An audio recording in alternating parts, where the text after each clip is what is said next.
And when I saw that I had an audience, I went, oh, I like this thing bad. They're looking at me. And I just continued. And then that is when I found my power. And my power is I can make people watch me. I can make people listen to me. I can persuade people and I can convince people and I can make them feel certain emotions.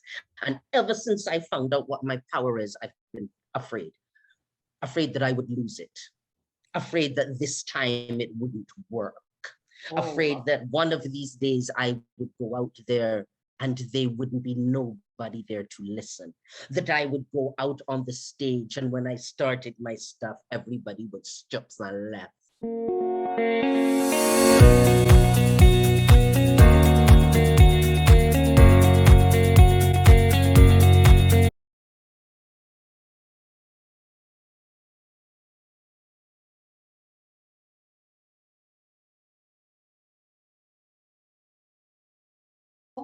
Welcome again for another episode of Ladies Speaking. It's our first episode in season 2. We made it through 8 episodes in season 1 and we're back here again for another season where we expect to empower ladies through inspiring conversations that encourage confidence. And I'm so happy to see all of you here with us today. And I know many of you are here for the first time because you want to hear our first speaker for the season, Alison Sealy-Smith, who will be talking about commanding fear. And we're going to get to that just now. But before we do, I just want to, as usual, just ask the Lord to be with us and to guide our conversation and to make sure that everything we discuss this evening does help us in the mission to connect for good. That's what we want to do with this forum. We're here not to talk about our technical competencies and our professions per se. We want to talk about how we live life, how we do life, and how we can learn from each other as a community so that we can make that journey that much easier. And as I said, always just bring someone with you next time. So with that, happy to have you all from across the globe. And let's get started with our conversation this evening with Alison Sealy-Smith. Welcome, Alison. Oh, so good to be here. Hi, everybody. I heard some names that I recognize, so I know that there's some people here that I know. So I trying to keep my fears to an absolute minimum and doing all the games that I play in my head whenever I get frightened and say, listen, I know these people. Tell me about it, because this is the 8th one. This is the 9th one I'm doing. And I have to admit that when I opened the waiting room and saw the names, I did feel a little fear. Okay, I was like, oh my God. I tell you, if you come and check me right now, I sure my heart rate up, my pupils dilated.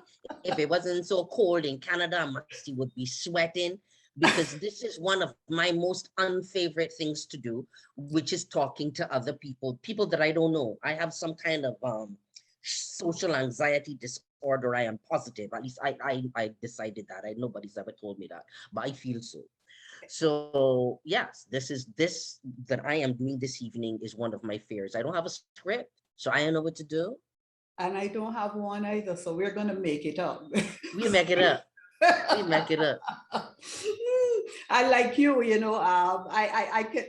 It's hard for me to imagine that you, as an actor, would say that you have problems speaking to audiences. I do. I mean, you know, it's one of those, that's some of the things that we're going to be talking about, but it is not something that comes naturally to me. It is something that I have learned how to do. And I still feel far more comfortable when I have a script in front of me. But there are things that have happened in my life that have given me confidence to move through the fears, but the fear is still there. Yeah, I can imagine. So Alison, let's start by talking about Alison Sealy-Smith. Okay. And as I say to you, you're probably the only woman I know who can carry that acronym, ASS, and not thought to be that. When my husband and I finally got divorced, I said, good, I signed the papers, but baby, I'm not giving you back your name. I like the initials too bad. He says, all right, keep it. So let's talk about you. I mean, the last time I saw you, other than my 60th birthday, of course, which was so special, Yes. was back in 1977, was it? Seven. When we left 77. school. And we Yes. had such a ball at school. And looking back now, we realized we were a riot, right? We Yes. all were. But you know, I always say you could have done anything that you wanted to. And you had the courage to be an actor. Tell us about that journey for you. From the halls of Queen's College to the stage at Stratford. Sometimes I make up my mind to do things and I don't even know that I've made up my mind to do things, right? So when I left Barbados to come to Canada, I think in my head, I had already sort of decided what I wanted to do. I knew what I didn't want to do.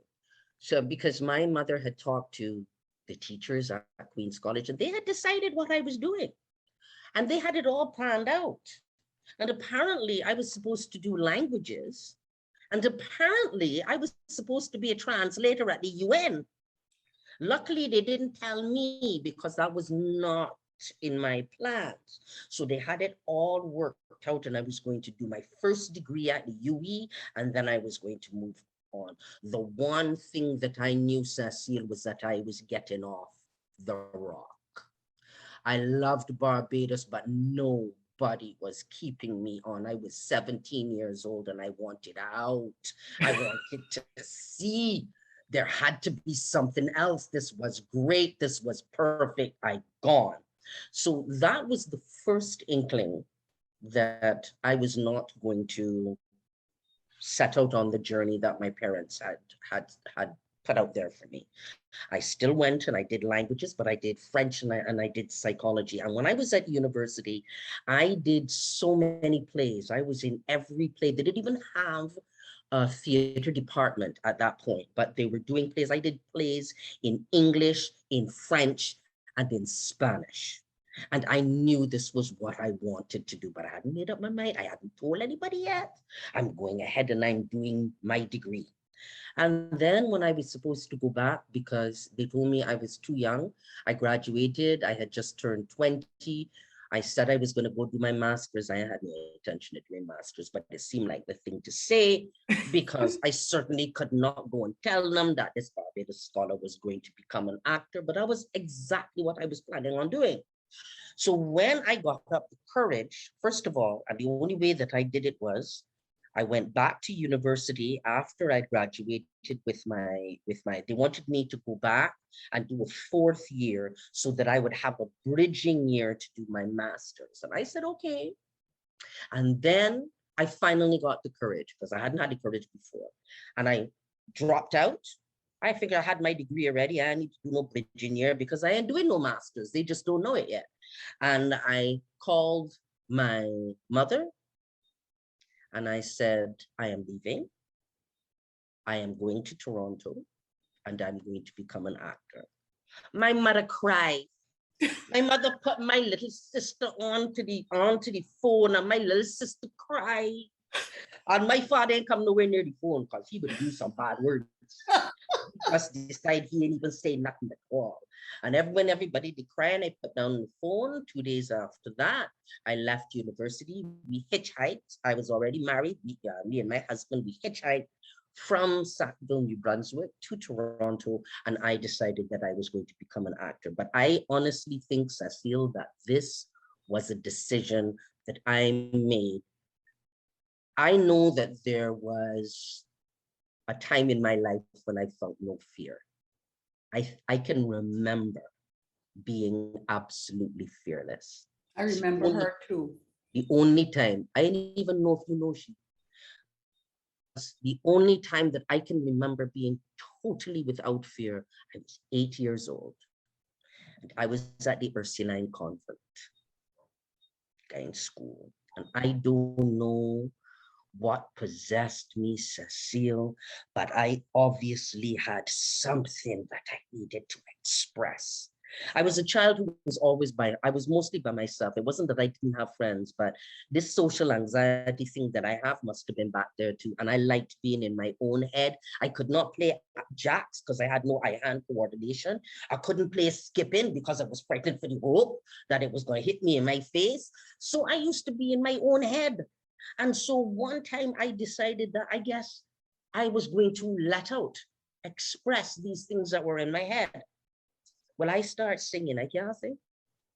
I start dancing, I can't dance. And I am flipping around and reciting and doing all kinds of things. You know what the magic was? The magic was that from all parts of the school, these children came to see what this mad girl was doing. And they sat there and they watched. And when I saw that I had an audience, I went, oh, I like this thing bad. They're looking at me. And I just continued. And then that is when I found my power. And my power is I can make people watch me. I can make people listen to me. I can persuade people and I can convince people and I can make them feel certain emotions. And ever since I found out what my power is, I've been afraid that I would lose it, afraid that this time it wouldn't work, afraid that one of these days I would go out there and there wouldn't be nobody there to listen, that I would go out on the stage and when I started my stuff, everybody would stop and laugh. And that is where, so I think that happens for a lot of us, a lot more than we care to admit, which is that when we find what it is that makes us powerful, then that's where the fear creeps in. Because if we have that, then what happens if we lose it, right? So I think it was from that day that I knew that I was probably going to be an actor. But of course, at 8, I wouldn't have been able to articulate that. I would have to find what it is. How do you use that power? I could have been a politician, but I'm glad I went for the acting. I am too. So, but Alison, at that mhm. stage of your life, you didn't have any role models of None. Black, Barbadian, Caribbean actors on the world stage doing any kind of acting. None. So, but I knew from the time I was 8 that I could gather people. I could gather people. I was 8 years old and I didn't know what I was saying. But when I did it, when I expressed myself, they came and they sat and they watched and they did it. I did that every lunch hour until, you know what spoiled it? The nuns decided that since the kids were coming and they were sitting down to watch Alison Sealy be a mad girl, that they would force them to do that. So they rang the bell a little bit early. And of course, there's no power in a captive audience. They have to choose to be there, right? Interesting. So once that happened, but I knew I had that power. So I guess that was enough to propel me through, the lack of role models, but you know what the biggest thing was though, Cecile? And I've been thinking about this a lot. I was allowed to do that. I was not shut down. The reason I have the confidence that I seem to have to go out there and do things that are new and different that people haven't done before is from that first time that I found what my power was, I was allowed. I look back on it now and I don't understand. In a different time and place, somebody would have put me on Ritalin. Absolutely. Absolutely. You know that somebody could have called my mother and my father and said, I do not know what is wrong with your girl child. Yeah. But at lunchtime, she was cavorting and skipping and yelling at the top of her lungs. And we certainly cannot have our young ladies doing that. And you know what that would have done? that would have made me fearful for the rest of my life. Will shut you down, It because would that's shut me down. where the labels come in, you know, ADHD, and And you know, you give trouble in yes, class, and you all these yes, different things that we really don't understand the expression of the creative yes, self when it turns up in the youth, and yes. we shut it down. Yes, confident people don't make themselves. Confident people are supported into being confident. And it kept happening. That one at the convent was the first. That was the first time when I expressed myself, and I expressed myself in an extremely non-traditional way. Mhm. And instead of being shut down and made to feel small and told to behave myself, I was allowed, and it kept happening. At QC, it happened too. I would do my foolishness at QC, but I, nobody ain't call my mother, my father for me. yes. When I decide that I am going to say the slipper pop all day and I ain't gonna say nothing else but the slipper pop, and they send me to LC Payne, and I walk across the school going, oh Lord, you do it now, you do it now. Sealy, I don't know how you're gonna get out of this one. My turn. But all of these girls waiting to see what I can do. And I stand up in front, Miss Payne, and I tell you, my bladder was full. And I did. And she asked me, she says, why are you in front of me here? And I is nothing. And she says, come on, I need you to speak for yourself. And I said, this slip up. And I wait. I wait for the heavens to fall down on my head. And she just said, she looked up at me. She had this little peeny smile. And she said, somebody take this mad girl from in front of me. I was I allowed, remember that. I was remember that. allowed. Yes. I Yes. was told that it was all right to be me, to be different, to try stuff, to do things. I could have been shut down then too. Yes. Yes. I could have been shut right down. Somebody could have been again. Somebody could have called my parents and told them I need counseling. I'm a bad example. I am rude and disrespectful. But I was never really rude and disrespectful. I was just slightly Alison, mad. Yes. what do you think though of that era that allowed you to be you? I mean, That up to now, I don't understand. I just know that because of it, because I should not have been allowed. QC in the 70s was not an alternative school. It was not a non-traditional space.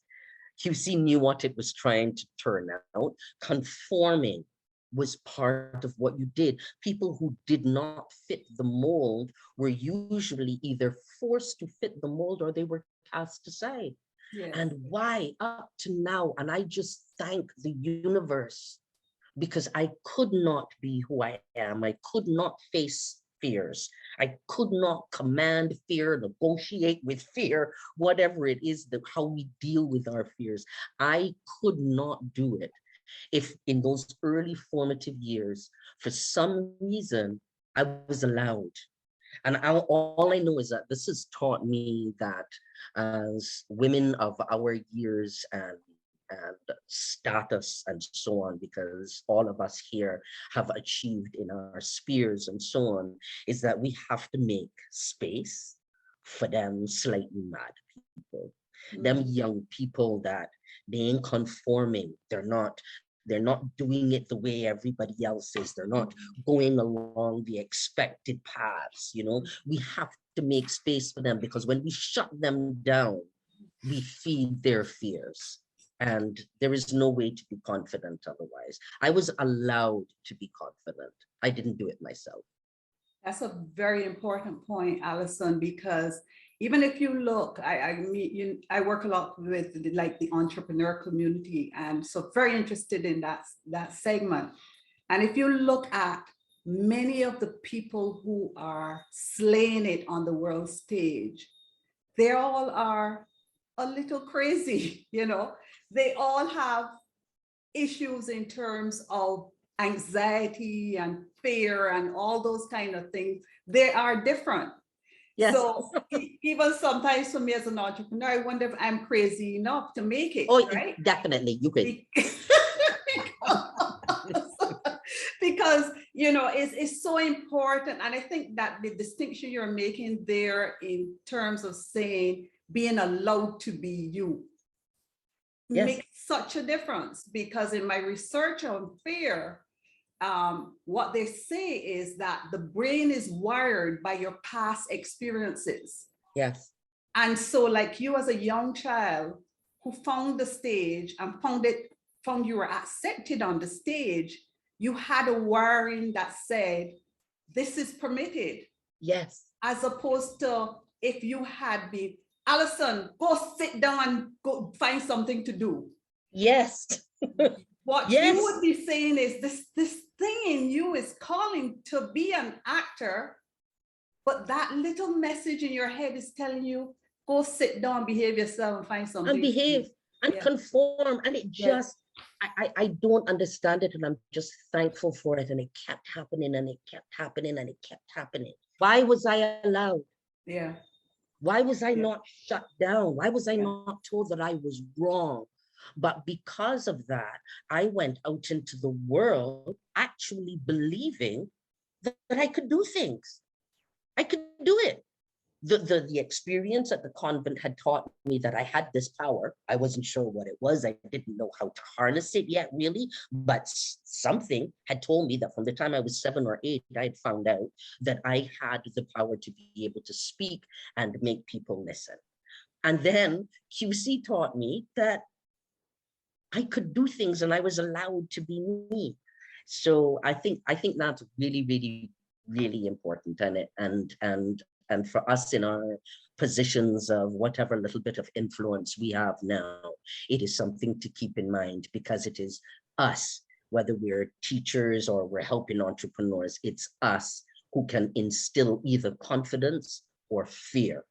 Because if this is who I am and you're telling me that this is not allowed, then what do I do? Yes. So let's talk about, you know, you became an actor, and obviously being on stage brings with it a need to command emotions generally. Yes. Yes. Tell us what you learned from your acting experience about commanding fear. That fear is a double-edged sword. That fear drives adrenaline, and adrenaline is the actor's drug. I was talking to somebody about, you know, the actor's drug the other day, and the poor child went, "Oh, you mean cocaine?" And I'm like, "Oh dear, darling, sweetheart, no, my love, no. I speak of adrenaline. I speak of that thing that shuts down everything else and makes you ready to fight, to go, to get it done.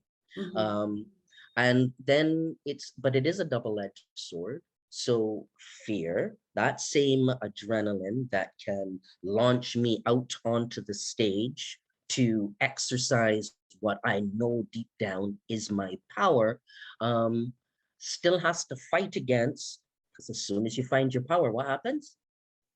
You're terrified that you're going to lose it, that one day it is not going to work. So you still have to tell yourself every time, the part that you have to command is you have to use your fear and go, this is the adrenaline. This is going to take me out there. This is how, you know, that there are actors who have been on stage and I know somebody who broke their big toe and they were in awful pain. Adrenaline let them continue to the end. I know somebody who broke their rib. When he came off stage, it was out in Stratford, they broke his rib in a sword fight. He continued on, and once they got him off stage, they had to rush him to the hospital because his rib was broken. But adrenaline just kept him going. Adrenaline is a fear-induced drug, chemical that goes through your body. So you use it. That same adrenaline can cause you to freeze, can cause you to go out on stage and go, and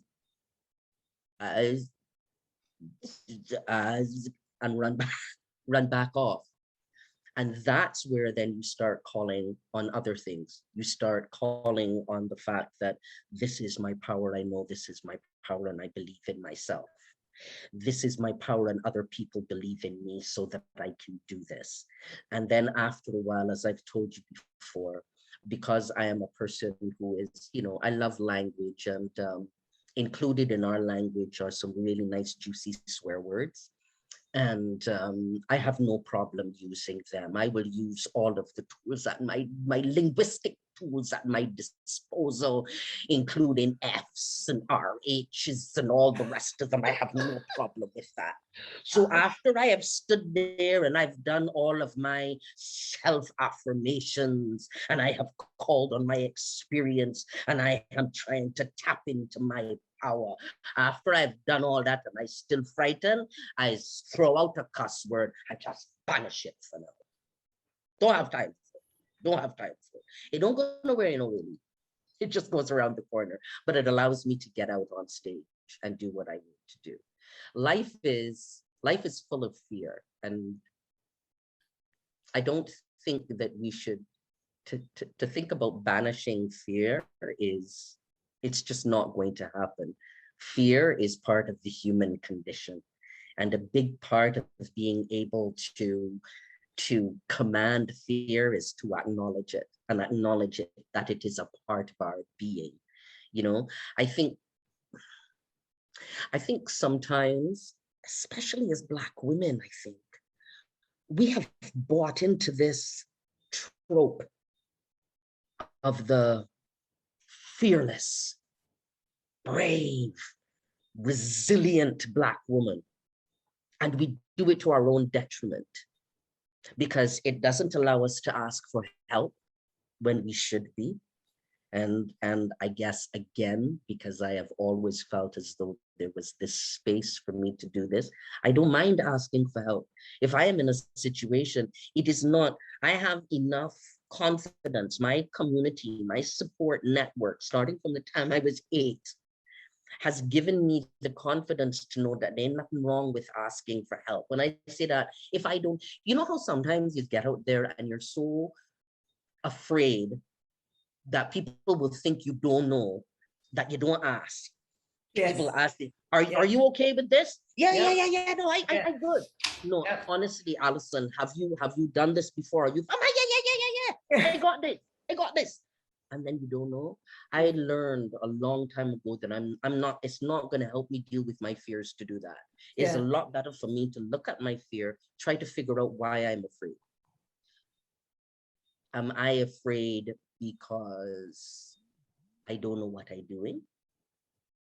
Am I afraid because I know exactly what I'm doing, but I'm afraid of people's expectations of me? Those are two different things. Right. Because if my fear comes from, I don't know what I'm doing, then what I need to do is say, I don't have a clue, and somebody's going to have to walk me through this one, but I'm a quick learner, so just tell me. So you're pretty much saying that in your experience, you found it necessary to slow down enough to acknowledge what is going on inside of you. Yes. And then after understanding and coming into that awareness, you're better able to address it in a way that honors you. Yes. Is that what you're saying? That's what he's saying. Okay. A lot less words than what I just said, but yes, that is what I'm saying. But sometimes we're too scared to acknowledge our fears. Yes, and this is where the stereotype of the strong Black woman, because if I admit that I am an absolute quivering ball of fear at any given moment, then somehow I'm letting down the side. This is not how I'm supposed to be.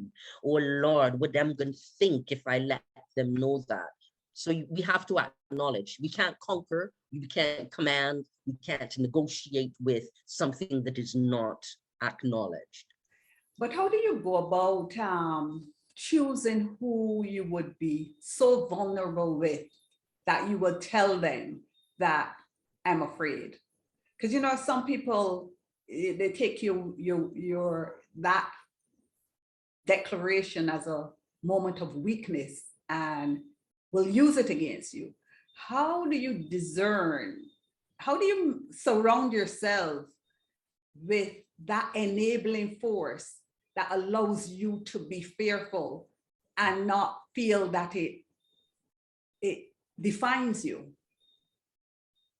You can't let it define you at all, but you can't be afraid to say it. It's not about, to me, it's not about finding the people that I'm not afraid to say it to. It's about admitting it and then going on and doing it. Now, if I say to you, which I very nearly did, Cecile, I really don't like, I'm frightened to talk to people. No, I'm frightened. And then you would say, but Alison, you're an actor. I'm gonna go, I know, but I don't know these people and I want a script and I'm frightened. And then I'm gonna expect that because there's an actor and thing that I can talk enough sense. I'm like frightened, I can't do it. Now, if I said that, right? And then I kept saying it and I did not do it, you have every right to go and tell you Sister Golda, yeah, Alison is not all we thought she was. Because I asked her to come on here and she said she frightened and she ain't do it. Okay. But if I say to you, Cecile, I'm frightened, this makes me nervous. It's not something that I usually do. I get requests for speaking engagements all the time, and I constantly turn them down because I am too scared. But I will do it. Yeah, I can do it for you. I frighten. Yeah. I frighten. Now, if you want to take that and really go and talk to somebody behind my back about how frightened I am, that's your business because I'm here. Yeah, I got you, girl. With it, right? I got you, girl. It's not about the people that you surround yourself with. It is when you admit to your fears, how do you then deal with them? Are you admitting to your fears and then curling up into a little ball? Or are you know, and how do you earn the right? Because at my age, I figured too that I have earned the right to say no to some things. Because the other thing that fear can do is stop you from saying no, because you constantly have to be proving it to somebody, proving it. No, not really. Every now and again I can pick the ones and go, okay, let's face this fear, let's come and talk to Cecile's ladies. And we will do that. And I will get through it. The next time somebody come and ask me, I'm bound to do that, doc. I do it already.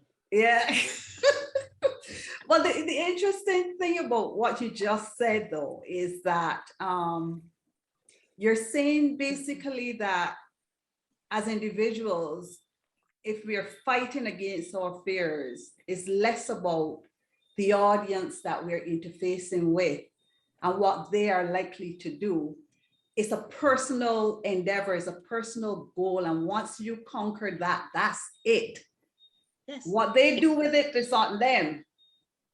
Because, completely. Yeah, and I do get that. You know, it's kind of like saying, hey, you know, if you choose to, if I honor you with something, you choose to use it against me, that's on you. That's on you. That's on you. And I can't. I have enough of my own fears. I have enough of my own acknowledgements that I have to do, negotiating, commanding, that I have to do for me to get me through my chosen career, get me through my life. I cannot also be worrying about you.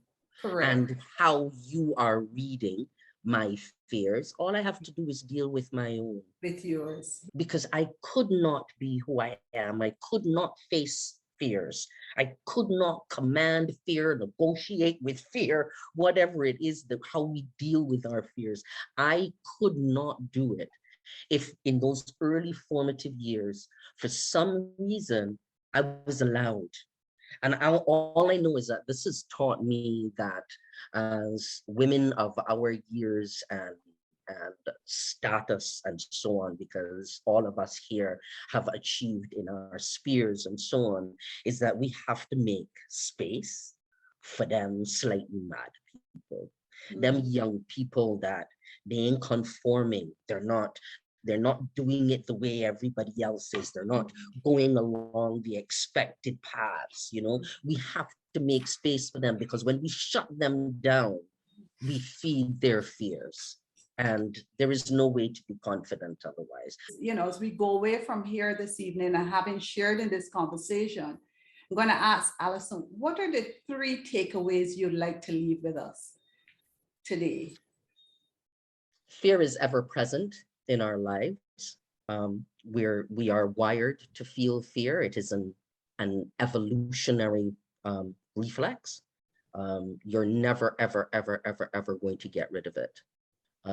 Our ancestors were the genes that have been passed down are from our ancestors who had enough sense to be frightened in certain situations and either fight or run away from it.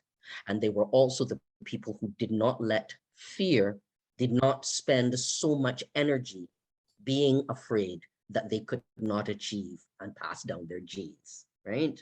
So fear is ever present. You're never, ever going to get rid of it. You can either use fear, you can negotiate with your fears, you can command your fears, you can do all kinds of things with them. They will always be there. The thing with fear is to use it and to try not to let them overwhelm you. Do not be afraid of fear. Fear is natural. It is when we get bogged down in it is because we are terrified of feeling fear. And the fear, this foolishness about there's nothing to fear but fear itself is one of the most foolish aphorisms that we've managed to come up with.